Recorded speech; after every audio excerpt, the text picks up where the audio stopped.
Hi everyone, my name is Jordan, and today I'll be showing you how to fill out the Housing Preference Questionnaire. So let's dive right in.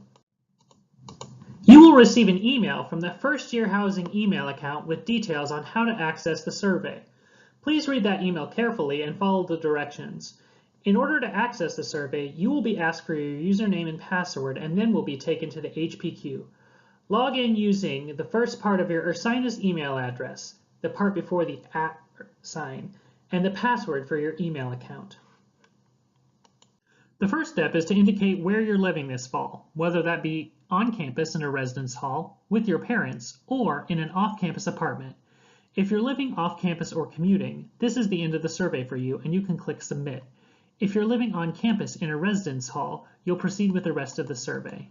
For those living on campus, we will now talk about hall types. The first question asks if you're interested in living in a gender-inclusive community. This means that individuals can live in the same room together regardless of gender. Restrooms in these communities can be used by anyone regardless of gender. You will then rank your hall preferences. At Ursinus, we offer a variety of hall options. In co-ed halls, rooms and bathrooms are labeled male or female. In single-gender halls, all of the rooms in the hallway are labeled male or female. The bathrooms are labeled either male or female, according to whatever the hall is. In gender-inclusive halls, rooms are not labeled male or female, and neither are the bathrooms. In quiet halls, quiet hours start 2 hours earlier each day.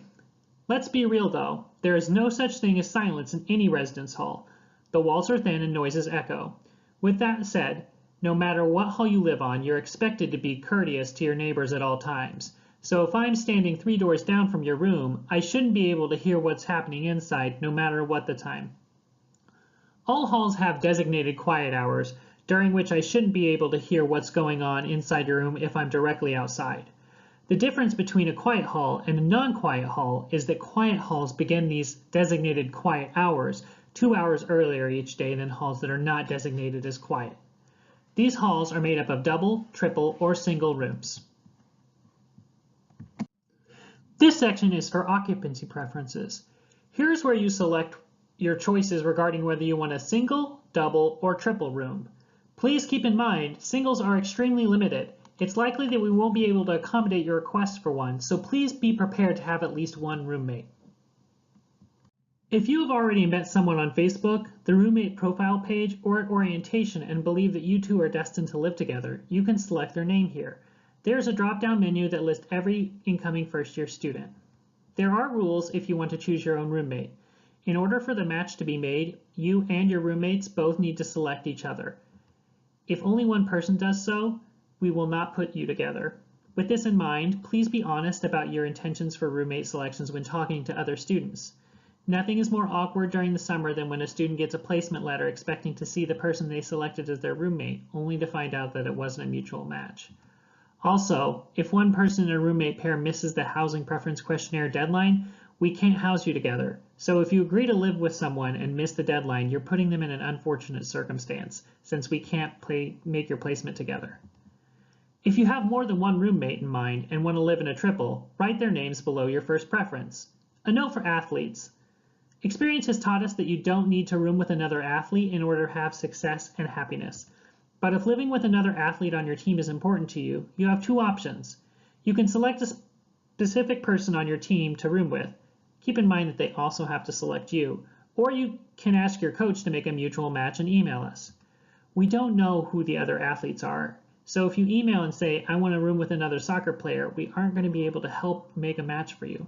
Please choose a specific person or contact your coach for help. Next is the section about you and your lifestyle.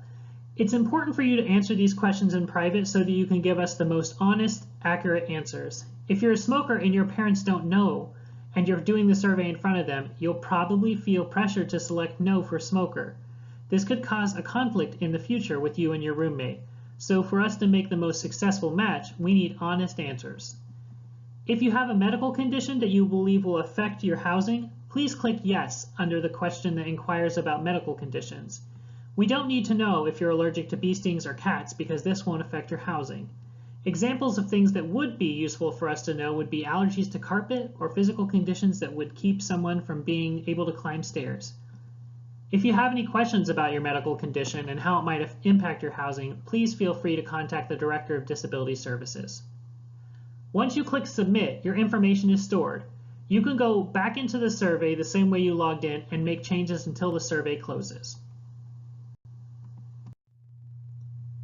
If you have any questions about the Housing Preference Questionnaire, first-year housing or Ursinus, or what it's like to live on campus, please feel free to reach out to firstyearhousing@ursinus.edu and we'll return your phone call or email.